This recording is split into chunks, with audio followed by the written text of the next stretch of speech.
जिनके गुणों के गान में हमारे महान हमारे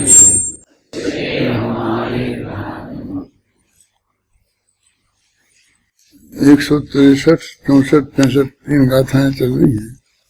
इसकी टीका चल रही थी। बस प्रकरण ये है कि एक द्रव्य दूसरे द्रव्य का कुछ करता नहीं है, बंध नहीं करता है, और तो फिर ये बंध किस प्रकार होता है।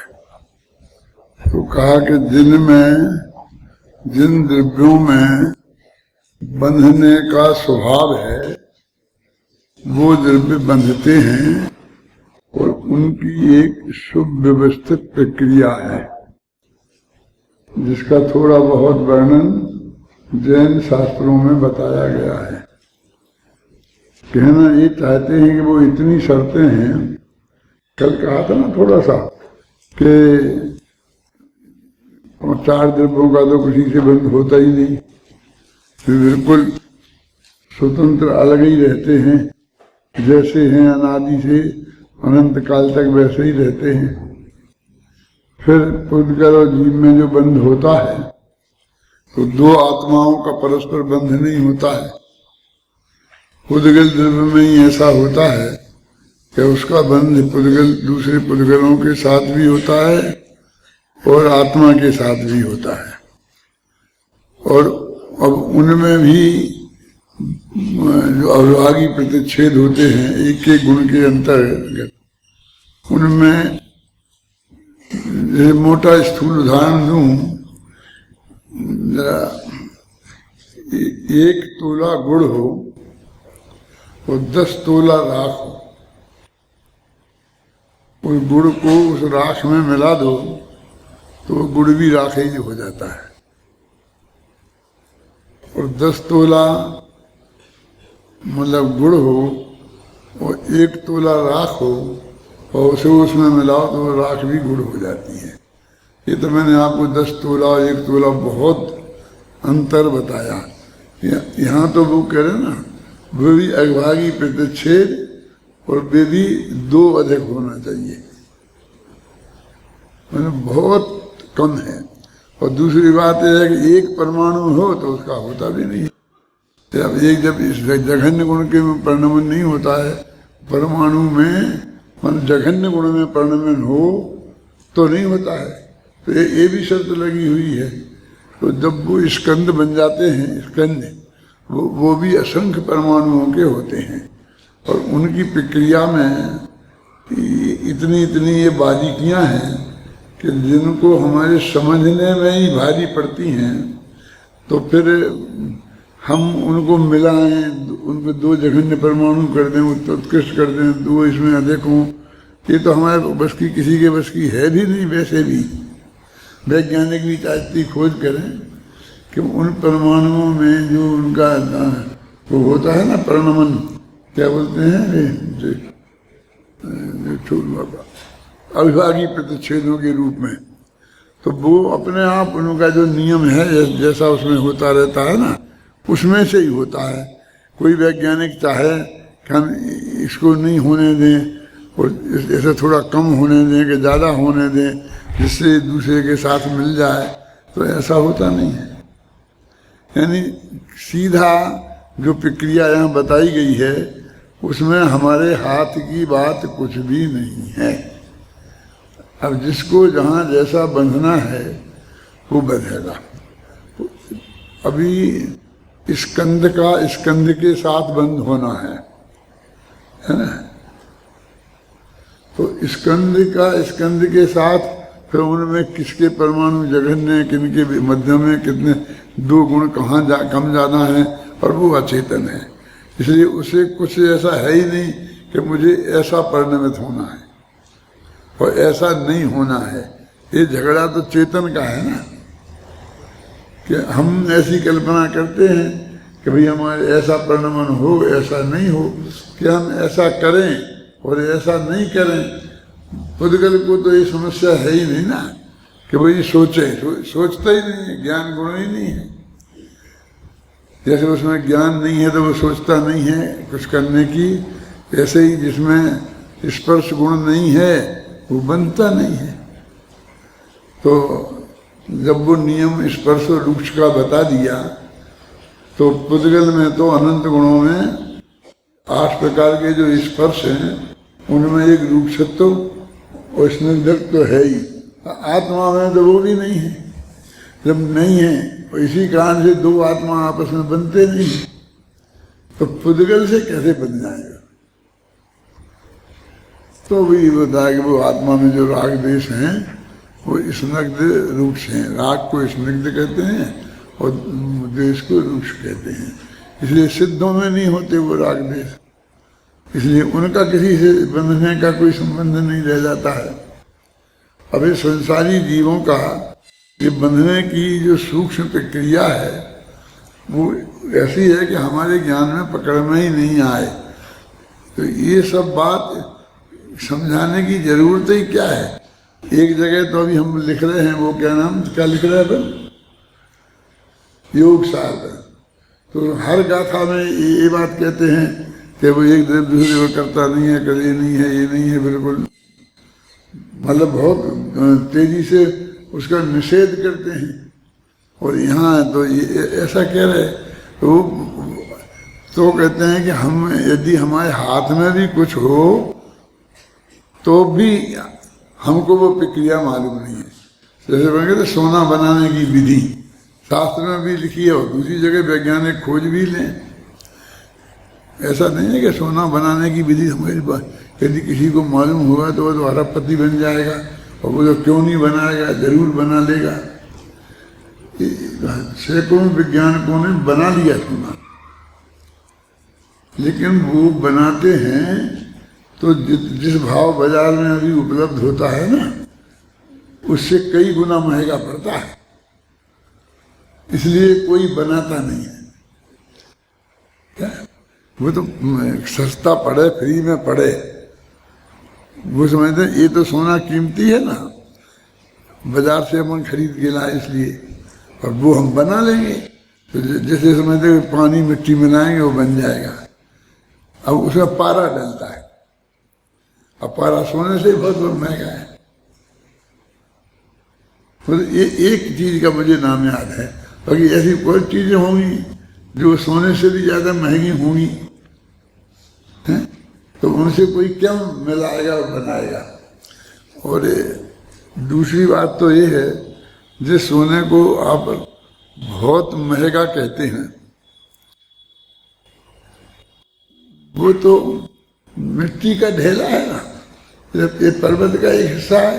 जैसे आता है ना जो अपना कौन सा नमक, सेंधा नमक। तो सेंधा नमक जानते क्या है? ये सेंधा नमक क्या है? वो ये क्यों त्यागी लोग खाते हैं और वो क्यों नहीं खाते हैं? वो तो पानी में, समुद्र के खारे पानी को जमा करके बनाया जाता है। और ये तो बहुत बड़ा पहाड़ है, वो पहाड़ में से अपन खोद रहा है इतनी मिट्टी, खदान में से जैसे खोदते हैं ना। अब जैसे जयपुर में इतने पहाड़ हैं, इनमें से काट काट के वही बिल्डिंगें बनाते रहते कि नहीं। तो उस नमक के पहाड़ हैं, कहाँ है? सिंधु देश में, इसलिए उसे सेंधा, उसे सिंधु देश से प्राप्त होने वाला नमक, इसलिए सेंधा नमक कहते हैं। फिर उसके स्वाद वाद के कारण नहीं कहते हैं। वो लाहौर के पास है, और लाहौर पाकिस्तान में है, लेकिन अमृतसर के पास है। अपने अमृतसर से 25-30-40 किलोमीटर होगा बस, मतलब वो बहुत बड़ी दूर नहीं है ऐसा, समझे ना। तो वहाँ जो वो पहाड़ी है, तो अब हमें जब उस नमक की जरूरत हो गई देश, तो देश ने कब्जा कर लिया उस पर। अब वो बेचने लग गई उन पत्थरों को, इसलिए कीमत हो गई। नहीं तो वो ऐसे जैसे जैसे पहाड़ यहाँ पड़े रहते हैं ऐसे ही है। ऐसी बहुत चीजें हैं। ये जो ग्रेनाइट पत्थर है, इसे संगमरमर है, ये जमीन में ऐसे ही पड़ा है ना, बढ़िया निकल आया। ये बनिया तो कीमती हो गई, जमीन कीमती हो गई, उसके भाव बढ़ गए। तो वो जो सोना, वो जो कहना सेंधा नमक अपन कहते काला काला नमक, वो काला पहाड़ है, वो ऐसा उसके भी पत्थर हैं। अब वो जो सोना है, ऐसे ही पहाड़ सोने के हैं। सोने मतलब मिट्टी, धूल मिट्टी के पहाड़ हैं और उसमें सोने के कण हैं, और उनमें से निकालते हैं तो वो निकाल लेते हैं, सोना निकल आता है। ऐसी सभी धातुओं के हैं। हीरे जवाहरात के भी ऐसे ही पहाड़ हैं। क्यों इतने इतने पहाड़ हैं तो फिर इतनी महंगी क्यों मिलती हैं? तो ये तो वो पहाड़ रेयर है ना, सारी दुनिया में कहीं कहीं है। और फिर गवर्नमेंट ने कब्जा कर लिया वहाँ जहाँ की गवर्नमेंट है, और उसने बहुत हैवी टैक्स लगा दिया। ऐसा समझे ना कि भाई हमारी संपत्ति है और बस तो ऐसा वो मतलब मेरे कहने का मतलब जैसे भी परमाणु मिल मिल के वहाँ परमाणु बन गए, ऐसे ही ये बनते हैं। अब इनकी विधि जानने पर भी बना नहीं पाते कि महंगे पड़ते हैं। ऐसे ही जो हमारे ये बंद हो रहा ना, जीव का, शरीर का, पुद्गल का स्कंद बन रहे हैं, तो इनकी भी वैसी प्रक्रिया है। वे परमाणु आपस में मिलते हैं, बिछुड़ते हैं और वो बनते हैं। ये कह रहे हैं कि ये अपने आप बनते हैं, तेरे को इसमें कुछ करने की जरूरत ही नहीं है। एक बात तो ये है, और दूसरा ये है कि वो इतनी जटिल है कि तू कर ही नहीं सकता। मानो एक दूसरे जगह कुछ करता ही नहीं है। ये तो भाग्य से तू गया था, वो है ना थोड़ा जानने वाला तत्व है, इसलिए ये सारी समस्याएं ये तेरी खड़ी हो गई। बेचारे 5 द्रव्यों को तो कोई समस्या ही नहीं है, जैसा जो परिणमन हो जाए तो हो जाए। पानी जम गया, बर्फ बन गया, पिघल गया, पानी बहने लग गया, गर्म हो गया, समुद्र में पहुंच गया ऊपर से नीचे तक, वो तो एक इंद्रिय जीव भी है। लेकिन बाकी जो पुद्गल के परमाणु हैं, जो मानव जीवों से रहित हैं, तो उनकी ऐसी सब व्यवस्थित स्थिति है। तो इसलिए तुझे तेरे करने से कुछ नहीं होता, ये समझाना है, ये भेद ज्ञान कराना है उनको कि तुम इसमें अपना माथा मत मार, इसलिए ये हमारा माथा खा रहे हैं। अरे हम तो इतनी बात समझा रहे हैं, वो काय को लिए समझा रहे कि तेरे को इसमें ज्यादा माथा नहीं मारना है, कि ऑटोमेटिक प्रक्रिया से होगा। बड़ा अटपटा लगता है ना कि तुझे कुछ नहीं करना है, तुम करता नहीं है, करने का बोझा तेरे माथे पर है, तुम उतार दे अपने माथे से वो बोझा।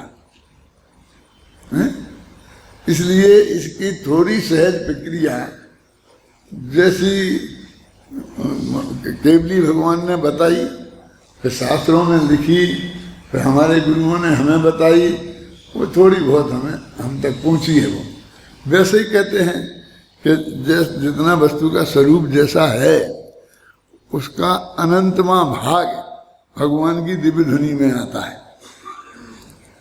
अब वे तो पूरी तरह समर्थ है ना, अनंत ज्ञान के धनी हैं, अनंत शक्तियों के संग्रहालय हैं, सब है ना, लेकिन फिर भी उनकी वाणी में नहीं आता। फिर वाणी में आता तो कहते गणधर देव जो द्वादशांग के पाठी हैं, 4 ज्ञान के धारी हैं, वे भी उसका अनंतमा भाग पकड़ पाते हैं। अनंतमा नहीं, असंख्यमा जो भी होगा, अपन को तो सब एक सही है। क्या फर्क पड़ता है कि अनंतमा है कि असंख्यमा है? मैंने अपनी सीमा के बाहर है, अपने कुछ करने के बाहर है, मेरे मतलब ये, इसलिए कहता हूँ। फिर गणधर देव ने जितना समझा, उनने अपने आचार्यों को, अपने जो 500 वर्ष तो परंपरा मोक्ष गई चली, तो ऐसे ही ऐसे वो क्षीण होती गई। और आखिर एक दिन ऐसा आ गया कि जितना भी ज्ञान कुछ लोगों के पास उपलब्ध था, उसको भी कोई एक दफे में समझाए और वो ग्रहण कर ले, और फिर उसे याद रह जाए और वो आगे उसे बढ़ा दे, ऐसे ही लोग नहीं रहे। तो उन्हें लिखने की प्रक्रिया में आना पड़ा, और वो भी धीरे धीरे लिखने में बहुत संक्षेप में लिखते थे पहले, और अब और विस्तारों में अपन देख रहे हैं एक एक गाथा में। उन आचार्य देव ने 2 गाथा पंक्ति की एक गाथा लिखी, अपने शिष्यों को रटा दी, रट गए, उनने बता दी, वो चला आया ज्ञान। और अभी तो कितना कठिन हो गया है। अब एक एक गाथा पे हम बड़े गौरव के साथ कहते हैं 10 दिन तक व्याख्यान करेंगे, 100 पेज लिख दिए उसके अर्थ में मैंने। ये तेरी पहलवानी है कि तेरी कमजोरी है, कि जो आचार्य देव ने अपने शिष्य को 2 पंक्तियों में समझा दिया था और वे समझ गए थे, तभी तो हमारे पास ज्ञान आया। और तुझे इतना लिखना पड़ता है, इतना बोलना पड़ता है, तब भी ये ज्ञान कितना सुरक्षित रह पाता है। आखिर जिसको निकलता है वो यहीं से निकलता है। पूज्य गुरुदेव श्री जैसे लोग थे तो कितने पढ़े लिखे थे, उनको जैसे संयोगों में भी पैदा हुए, उन्हें कहाँ ये ज्ञान उपलब्ध था। ये तो भाग्य ही है जो मिल गया, समय सार उनके यहाँ था ही नहीं है? और समय सार अपने पास था, अपने दिगंबरों के पास था, तो वो अपने भी बंद था, किवाड़ों में बंद रख रहे थे। उनकी सुरक्षा के लिए स्वर्ण जी हमने कुछ लोगों को चाबी सौंप दी कि तुम्हें संभालना, देखना। अब वो इतने डर गए, उनकी सुरक्षा की उन्हें इतनी चिंता हो गई कि उनने वो चाबी किसी को दिखाई ही नहीं। धीरे धीरे भूले गए कहाँ रखी चाबी, वो खुले ही नहीं वर्षों तक, अंदर ही सड़ गए, गल गए, कीड़े पड़ गए, क्या लग जाती वो, दीमक लग गई, खत्म हो गए। वो सुरक्षित तो कैसे रहते कि उन्हें कोई पढ़ाता, वे पठन पाठन में रहते तो सुरक्षित रहते, वे पठन पाठन में नहीं रहे, क्योंकि हम निकालेंगे तो कोई ले जाएगा, तो किसी को दे देंगे तो वो वापस लाएगा क्या नहीं। और हम ऐसे ही पहलवान थे, लाइब्रेरी से किताब ले जाते, वापस देते ही नहीं। फिर दूने पैसा रख लेते थे, 10 रुपए की किताब है तो 20 रुपए जमा कराओ तब तुम्हें देंगे, तो भी आधी किताबें वापस नहीं आती। क्यों? भूल जाते, कहाँ हो जाती, फट जाती, रह जाती। अब वो 20 रुपये उनके लिए कोई खास महत्व तो नहीं है। तुमसे 20 रुपये लेने के लिए वो किताब लेके तुम्हारे पास आने में 40 रुपये खर्च हो जाए। दे आए, अब हर चीज पैसे से नापी जाने लग गई, तो वो ज्ञान कितना असुरक्षित हो गया। उन्होंने कहा भी एक चीज चलेगी हमारे हाथ से तो फिर हमारे हाथ नहीं आएगी, तो इतनी सुरक्षा कर दी कि फिर वो हमारे हाथ नहीं आएगी। आखिर ज्ञान, मेरा मतलब कहने का, दुर्लभ होता गया ना, और फिर ये खत्म ही हो जाएगा। फिक्र नहीं करो। क्यों नहीं करें फिक्र? इसलिए नहीं करो कि फिर कोई केवली होगा, फिर उसे बिजनी खिलेगी, फिर कोई गणहर होगा, वो पूरी प्रक्रिया फिर चलेगी, और नए तरीके से वो तत्व ज्ञान फिर सामने आ जाएगा। क्या समय साथ पढ़ना पढ़ाना भूल गए तो गुरुदेव श्री आ गए, उन्होंने हमें सब वो पढ़ाया, फिर खूब शुरू हो गया, फिर धीरे धीरे फिर भूल भाल जाएंगे, और तो फिर कोई गुरुदेव आ जाएगा, फिर वो पढ़ाएगा। तो ये इसके नष्ट नहीं होने के में प्रकृति में पड़े हुए हैं गुण, और नष्ट होने के भी पड़े हुए हैं। ऋषभदेव की दिव्य ध्वनि खिली थी, और उसके बाद जब अजितनाथ की खिली तो मालूम कितना समय बीता। ये पूरा आधा चौथा काल चला गया। अरे आधा ही गया ना। अरे आधा कितना होता है तुझे पता नहीं है? अभी कोई कर्मण योग आएगा, वो बताएगा कि कितना कोड़ा कोड़ी सागर का होता है एक चौथा काल। एक कोड़ा कोड़ी सागर, फिर वो कोड़ा कोड़ी का अर्थ बताएगा, फिर सागर बताएगा, उसका लिए गड्ढा खोदेगा कितना बड़ा, हम तो सड़क पे इतने इतने से गड्ढे होते हैं उनसे परेशान हो जाते हैं। क्यों? मेरे कहने का मतलब ये है, इतना इतना लंबा काल था और उसमें आधा चला गया। आप सोचो, आप एक भगवान से दूसरे भगवान में होने में कितना काल चला गया। और पारसनाथ से महावीर 250 ही वर्ष बाद हो गए। कौन सा जमाना अच्छा था?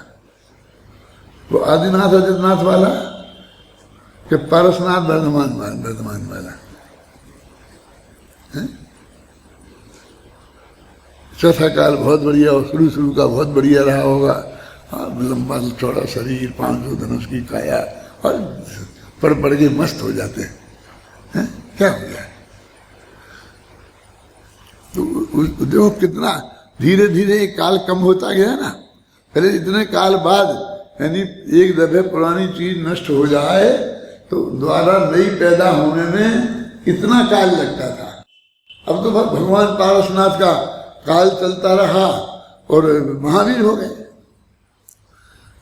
ऐसा बताते हैं कि महावीर के जमाने में एक मुनिराज थे कोई, तो ये वे पार्श्वनाथ के समय के थे।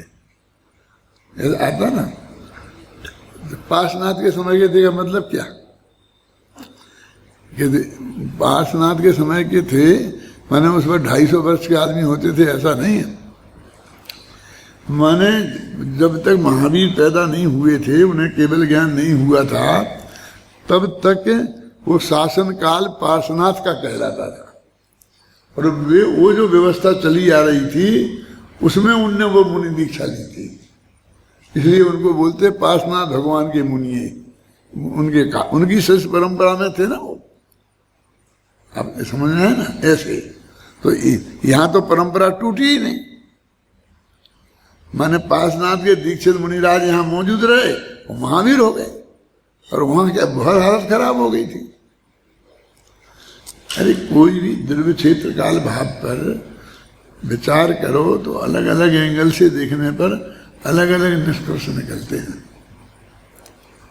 हमें उसी में जो बहुत कभी कभी अच्छाई दिखती है और बहुत कभी बुराई रूप में भी होती है। वो जैसे हमारे दिमाग में ये है कि भाई जब जो कौन सा अवसरपणी है ना, माने घटने का काल है, तो धीरे धीरे दिन खराब होता गया। यही अपन सोचते हैं ना।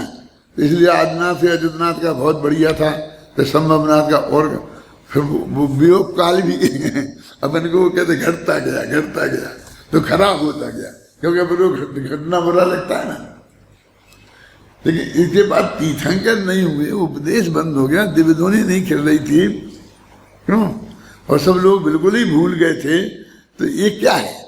मेरे कहने का मतलब, वो तो जो शास्त्र में वर्णन है वो कोई अच्छाई बुराई नहीं है, वो तो क्वालिटी जो है वो बताया है उन्होंने, जो हुआ वो बताया है। वो 500 धनुष का काया अच्छी होती है और अपनी 2.5-5 हाथ की काया छोटी होती है, ऐसा कुछ नहीं कह रहे। वो तो ये बता रहे किस समय कैसी काया थी।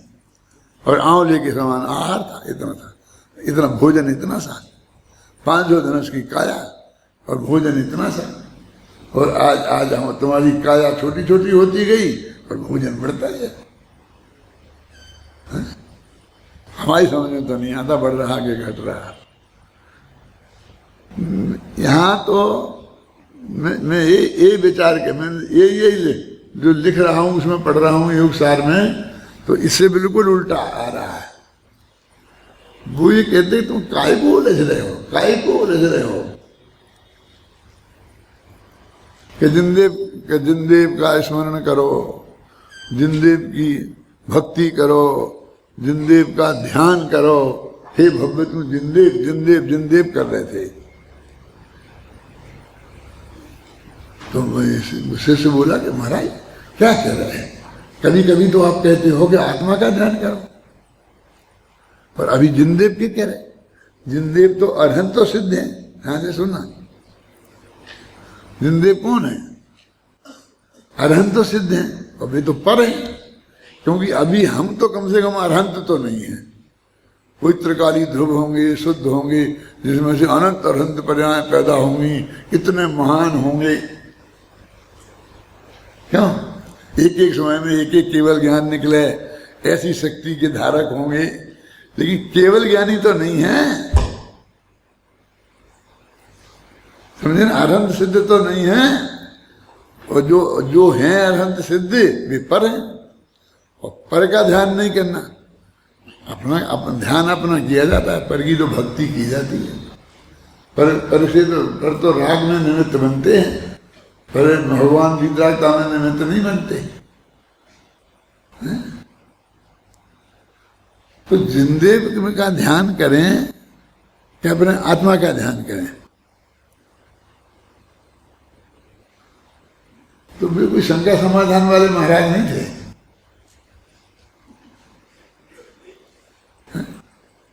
कुछ नहीं, ठीक है, जिनदेव और क्या नाम शुद्धात्मा एक ही है, कोई अंतर है नहीं। जिनदेव और शुद्धात्मा में कोई अंतर है नहीं, ऐसी मूल गाथा में ये बात लिखी। अब ये अंतर नहीं है, एक से होंगे, लेकिन वे अलग हैं और हम अलग हैं। तो एक में स्व की शर्त पूरी होती है और दूसरे में शुद्धता की शर्त पूरी होती है। वे शुद्ध हैं पर स्व नहीं है, हम स्व हैं तो अशुद्ध हैं, यानी तुम भी शुद्ध हो, कोई अंतर नहीं है। तो दूसरी तीसरी गाथा में तो गए, चुप रहो, क्यों मायाचारी करता है? हमने कह दी ना कि जिनदेव माने और शुद्धात्मा एक ही है। तो क्या कह रहे महाराज, हम मायाचारी कर रहे? हमने क्या मायाचारी करी? हमें नहीं जच रही कि जिनदेव और शुद्धात्मा एक ही बात है। चुप रहो, ज्यादा मायाचारी मत करो। फिर आदमी फिर क्या, फिर वो जिनदेव अपना आत्मा वो एक ही है, कोई फर्क नहीं है, कोई अंतर नहीं है। और फिर उनने अगली गाथा में तो नाम गिनाए, किनके? शुद्धात्मा की। तो उसमें एक बुद्ध और जिन, ये नाम भी गिनाए। उनका नाम ही जिनदेव, मतलब उनका नाम ही बुद्ध देव। शुद्धात्मा या शुद्धात्मा और बुद्ध देव और जिनदेव, बोल भाई, पढ़ते वो गाथा पढ़, है तो निकाल रहा है।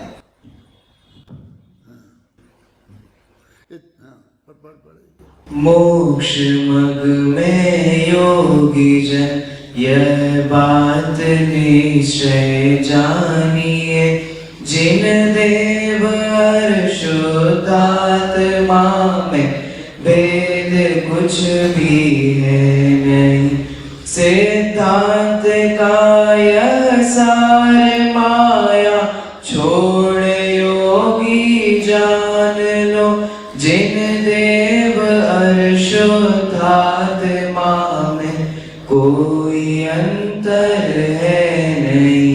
है आत्मा परमात्मा, परमात्मा ही आत्मा।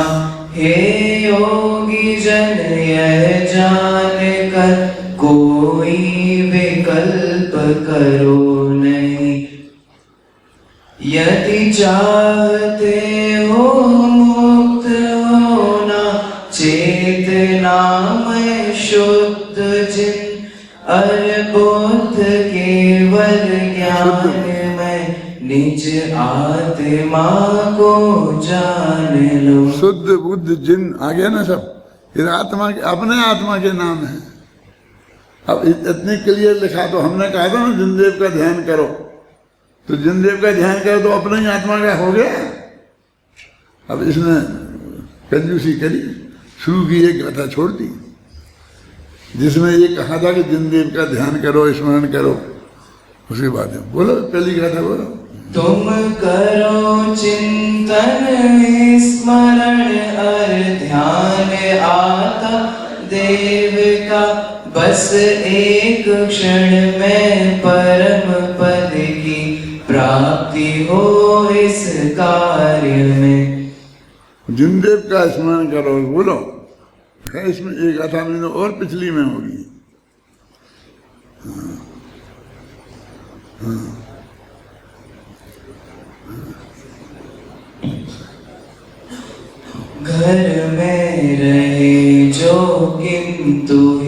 गया, हेय को पहचानते वे शीघ्र पावे मुक्ति पर, जिन देव को जो ध्यावत। आगे जिन देव को जो ध्याते हुए शीघ्र मुक्ति पर प्राप्त करें, और घर में रहे तो सितंबर नहीं हो गए, क्योंकि आपने तो नरेंद्र में मुनिराज को ही मुक्ति प्राप्त होती है, हैं?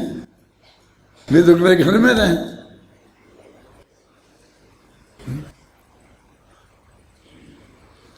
मैंने उनके एक दफे मुंह से क्या निकल गया कि जिन देव का तुम ध्यान करो, अब वो उन्हीं के दिमाग में विकल्प खड़ा हो गया कि जिन देव तो अरहंत सिद्ध कहलाते हैं, तो वे तो परद्रव हो गए। परद्रव की जिन देव की तो भक्ति की जाती है, पूजा की जाती है, ध्यान तो अपने आत्मा का किया जाता है, हैं? तो कोई फर्क नहीं है, दोनों एक ही हैं। कि साहब कैसे नहीं है, कि हम नहीं कह रहे ना, तो हम कह रहे ना कि तुम जिन देव को कह रहे हो कि अपना आत्मा और जिन देव एक ही है, लेकिन वे एक नहीं है कि छल मत कर। छल हम कर रहे कि तुम उस आत्मा को जिन देव कह रहे पर भी कह रहे, और हमसे कहते छल मत करो। इनने तो इतने बीच में आके कही, कुंद तो शुरू में छलम न घेतव्यम।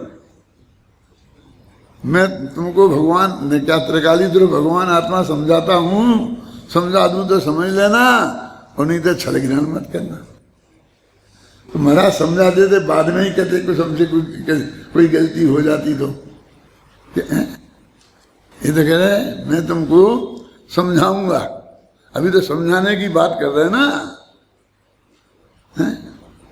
और तुम्हारी समझ में आ जाए तो समझ लेना, नहीं तो शांत चुप रहना, छल ग्रहण नहीं करना, है? हम लोग आगे देखो आचार्य देव हमसे माफी मांगते हैं, हम तुम समझते हो हम क्या है? अरे आचार्य देव तेरे को डांट पिला रहे हैं, माफी नहीं मांग रहे हैं। उमा स्वामी ने तो बिल्कुल क्लियर लिख दिया कि गलती वलती हमसे होने वाली नहीं है, हम गलती करने वाले नहीं हैं। भूल हो सकती है, भूल हो गलती, अरे काय में अक्षर मात्र पद स्वर हीनम व्यंजन शक्ति विवर्जित रेफम, इनमें हो जाए, अक्षर लिखने में भूल हो जाए, मात्रा चढ़ाने में भूल हो जाए, है ना, अक्षर मात्र पद में भूल हो जाए, स्वर में भूल हो जाए, स्वर की जगह व्यंजन लिखा जाए, ऐसा पदस्वर और व्यंजन, और संधि संधि उसमें सही नहीं बने, संधि तो समझते हो ना, लक्षण कौमदी पढ़ी है तो, और विवर्जित रेफम, ऊपर रेफ नहीं चढ़ा पाए। वो लिखने की जो छोटी छोटी गलती, स्पेलिंग मिस्टेक है ना, आज की भाषा में बोलते हैं, वे तो ये कह रहे कि स्पेलिंग में मिस्टेक हो जाए तो छल करके नहीं, इसका अर्थ ऐसा नहीं होता है ना, ऐसा होता ऐसा होता ऐसा होता। हम तो बता रहे तुम अपने आत्मा में आत्मा का ध्यान कर, तुम कहते महाराज रेफ नहीं लगती है, यहाँ पे ऊपर लगी, इसको कहते हैं छल ग्रहण नहीं करना। आप समझ गए ना, माने तू हम जो समझा रहे उसे समझने की कोशिश कर ईमानदारी से, हैं? और हमसे कहाँ कहाँ गलती हो गई, व्यंजन में, संधि में, रेफ विवर्जित में, उच्चारण में शब्द में नहीं बोल पाए, हम नहीं देख पाए, पेज पलट गया, समझ गए, ऐसा हो गया ऐसा हो गया। अरे हो गया, होता है, तो इसमें ज्यादा माथा नहीं मारना, वो ये बता रहे हैं। तो वो जो ये मैंने इसमें भी देखा, बहुत उसमें भी विचार किया, तो मुझे एकदम स्पष्ट आया है इसमें, जब आएगा मैं बताऊंगा तुमको, कि तुम इसमें कर्तृत्व नहीं मानो अपना, और कर्ता बनने की कोशिश मत करो, ये तुम्हारे ये इसमें कुछ नहीं होना है, क्योंकि एक देव दूसरे देव का कर्ता नहीं है, और इसकी जो कि होगा कैसे कि उसमें ऐसी शक्ति है। वो जो अपने मैं बताई थी, अपन ने बताई थी उसने किरमत पर्याय के मामले में कि हम क्या जाने और क्या नहीं जाने। तो कहते तुम्हारी जो ज्ञान गुण की उस समय जो पर्याय है वो पर्याय किसे जाने और किसे नहीं जाने, वो इसकी व्यवस्था अपने आप करके लाएगी, तुम्हें चिंता करनी नहीं है। वो परेशान होगी कि हम परेशान हो, बात तो यही कही है ना। जैसे हम कहेंगे देखो हम आपके घर आएंगे, रुकेंगे कि खाने पीने, नहीं खाना पीना हम अपना सब साथ में लाएंगे। हम जानते हैं कि अब हर एक की जगह इतनी सब व्यवस्था नहीं हो सकती जैसा हम खाते हैं। हाँ, आप लाओगे तो आपको परेशान होना पड़ेगा कि हमें परेशान, कि कोई परेशान नहीं होगा, तो उसे व्यवस्था करनी पड़ेगी ना उस पर्याय को। किसको रमेश जी? कि हमें किसे जानना है, अभी तो हमारे माथे थी, अब वो पर्याय की योग्यता होगी तो वो उसे तो करनी पड़ेगी। नहीं, व्यवस्था है कि हम बासी पूड़ी नहीं खाते, अरे अनादि से है, आजकल की नहीं हुई कि कब किया था, जब तुम पैदा भए थे तभी कर दी थी सब व्यवस्था, ऐसा नहीं है। आज तुम यहां बैठकर ये बात सुनोगे और मैं ये बात कहूंगा, ये कब नक्की हुआ था? है? क्यों कब नक्की हुआ था? बोलना मत, नहीं चूक जाओगे, क्योंकि नक्की हुआ ही नहीं। क्या समझ में, उत्तर समझ में आया कि नहीं आया? वो तो नक्की था, तुम हुआ कह करके कहीं ना कहीं कर्तृत्व का गुंजाइश खोज रहे हो। क्या समझ में आई तेरे? नहीं, क्यों गलती हो जाती ना कि तुम कहते तो अनादिकाल से था, ऐसा था, वैसा था, ऐसा था, मतलब मेरे के हमने जब की थी, कब की थी, हैं माँ के पेट में नहीं आए थे तब से ही हो जाता है। ये दादा यहाँ बैठे हैं तो एक यहाँ लंदन से एम के गांधी आए थे, वो एम के गांधी नहीं, मोहनचंद करमचंद, दूसरे एक एम के गांधी थे, मोतीलाल खुशालचंद।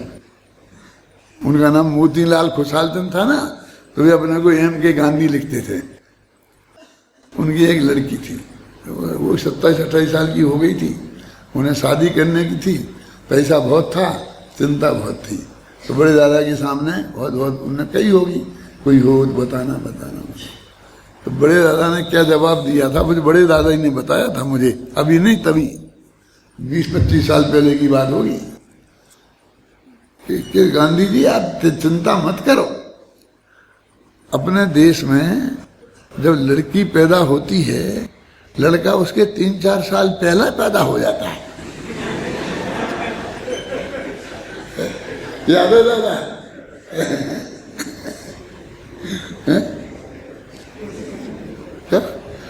3-4 साल पहले पैदा हो जाता है, वो पैदा तो हो ही गया और अपन को पता नहीं है, जब पता पड़ेगा पड़ जाएगा, लेकिन लड़का तो पैदा हो ही गया होगा। फिर कोई प्रश्न करे कि यदि वो नहीं हुआ होगा पैदा तो नहीं होनी होगी शादी, तो नहीं हुआ होगा।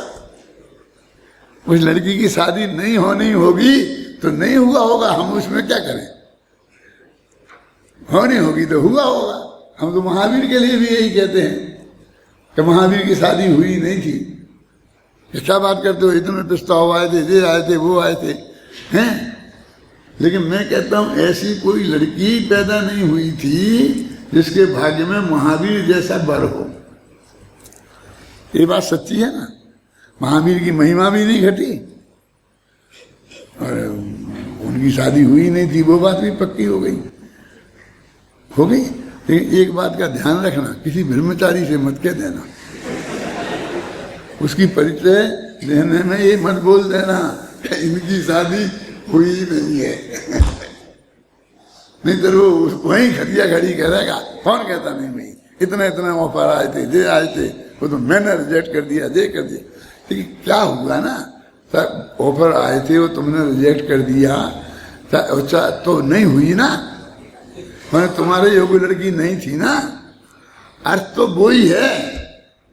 लेकिन यदि उसमें से ऐसी ध्वनि निकलती है कि कोई लड़की का ऑफर नहीं आया तो उसे अपमान लगता है। माने अभी भी वो किसी लड़की का ऑफर आने से अपने को सम्मानित समझ रहा है, और लड़की का ऑफर नहीं आए तो वो अपना अपमानित माने। यदि उसे ब्रह्मचर्य से रहना है तो किसी लड़की का ऑफर नहीं आए, क्या ये अच्छी बात है ना, क्यों? लेकिन वो अभी भी 25 साल ब्रह्मचारी हुए हो गए, लेकिन मुझे बहुत ऑफर आए थे, एक से एक सुंदर लड़कियों की, पैसे वालों की, दहेज का भी, सब आए थे, समझे? माने मैं ऐसा सादा नहीं हूं, 900 चूहा मार बिलाई तब को बैठी है। अरे तेरे दिमाग में से अभी भी उस चीज की महिमा नहीं निकल रही है, अभी भी तू ऐसा समझ रहा है कि शादी नहीं हुई थी और नहीं की थी, इसमें कोई अंतर नहीं है, समझ में है ना? तो तेरी ये समझ में कैसे आएगा कि जिन देव में और आत्मा में कोई अंतर नहीं है? इन दोनों बातों में कोई, दो बातें होगी ना, कौन कौन सी हुई बोल? हाँ, भूल गया, उपयोग नहीं रहता, मैं जानता हूँ, भ्रष्ट हो जाता है तो मुझे मालूम पड़ जाता है तुम्हारी आंखें देख के कि उपयोग भ्रष्ट हो गया। फिर कहता हूँ देखो मैं, कौन सी बात कि जिंदेव में और आत्मा में कोई अंतर नहीं है, वो ये समझा रहे आचार्य। और यहाँ कह रहे शादी नहीं हुई थी और शादी नहीं की थी, इन दोनों में कोई अंतर नहीं है। क्या तो ये समझ में नहीं आता है तो वो समझ में कैसे आएगा? कुछ कह दिया ना आपने कि इनकी शादी नहीं हुई थी, तो यही तो कहा ना कि मेरी पत्नी नहीं है, मेरे संयोग में नहीं हूं, मैं अकेला हूं, स्वतंत्र हूं, यही तो कहा। हो गया तो ठीक है, आगे बढ़ो। अंदर से उबाल क्यों आता है कि नहीं गलत इन्फॉर्मेशन नहीं दोगी, वो अच्छी बात नहीं, सही इन्फॉर्मेशन देना चाहिए, इन्फॉर्मेशन परिचय तो सही देना चाहिए। तो क्या है, फिर आपकी है पत्नी कोई? हमें तो नहीं मालूम, हमें तो यही मालूम है कि नहीं है, इसलिए हमने ये दिया। तुम्हारी होए तो तुम बता दो।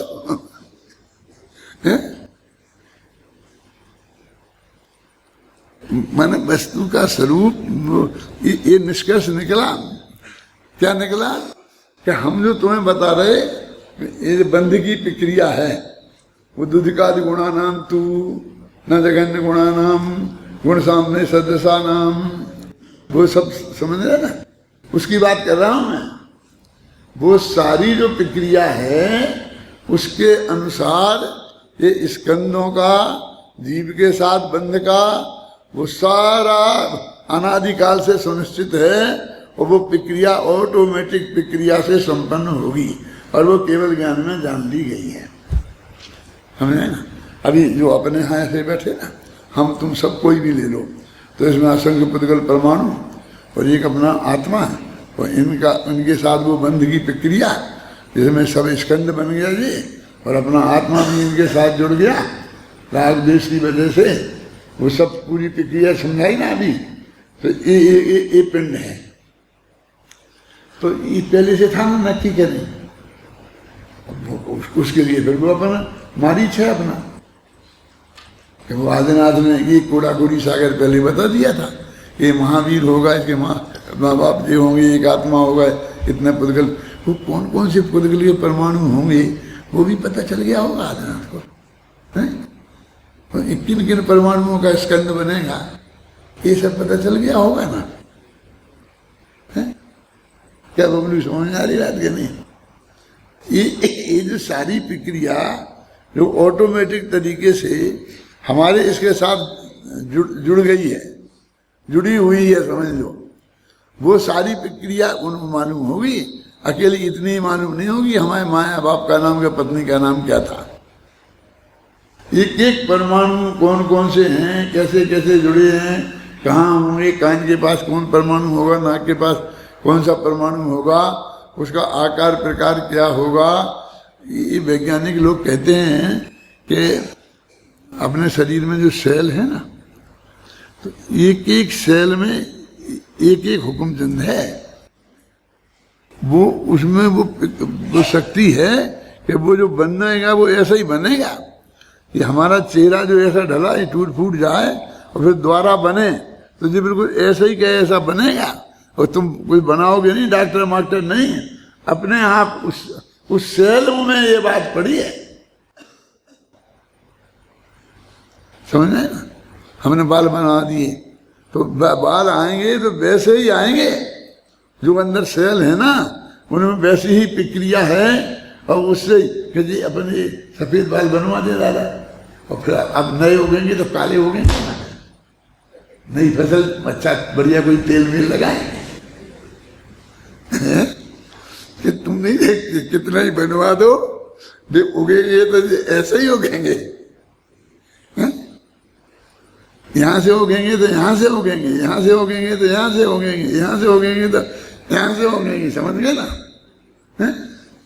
हर एक का एक एक का नक्की है। अभी ये तो किसी ने किया नहीं था।